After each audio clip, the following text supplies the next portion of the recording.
ஐயா வேலை இன்னைக்கு மது விலக்கு, மது ஒழிப்புன்னு 35 ஆண்டு காலமாக ஒரு தலைவர் போராடி வருகின்றார் என்றால் அது சாதாரண விஷயமா? அந்த அங்கீகாரம் ஐயா கிடைச்சிருக்கா? இன்னைக்கு எவ்வளவு பெரிய வெற்றி இது. ஒரு கட்சி, சாதாரண ஒரு விவசாயி மகன் தொடங்கப்பட்ட கட்சி பாட்டாளி கட்சி, இன்று இந்திய அளவில் கொள்கை முடிவு எடுக்க வைத்த கட்சி பாட்டாளி மக்கள் கட்சி. இந்திய அளவில் 70,000 மதுக்கடைகளை மூடிய கட்சி பாட்டாளி மக்கள் கட்சி.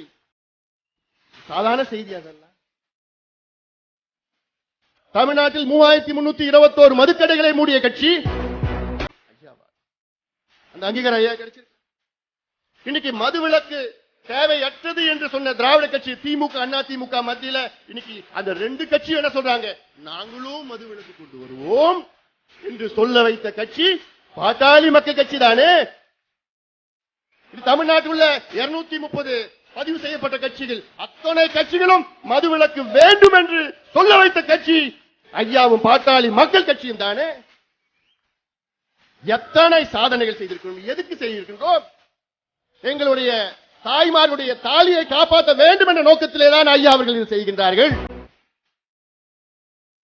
இளைஞர்களை நல்வழிப்படுத்த வேண்டும், மதுவை ஒழிக்க வேண்டும் என்று எத்தனை போராட்டங்கள், வழக்குகள். ஐயா சொல்கின்றது, பாட்டாளி மக்கள் கட்சி ஆட்சிக்கு வந்து போடுகின்ற முதல் கையெழுத்து தமிழ்நாட்டிலே பூரண மது விலக்கு. எப்பேற்பட்ட கையெழுத்து!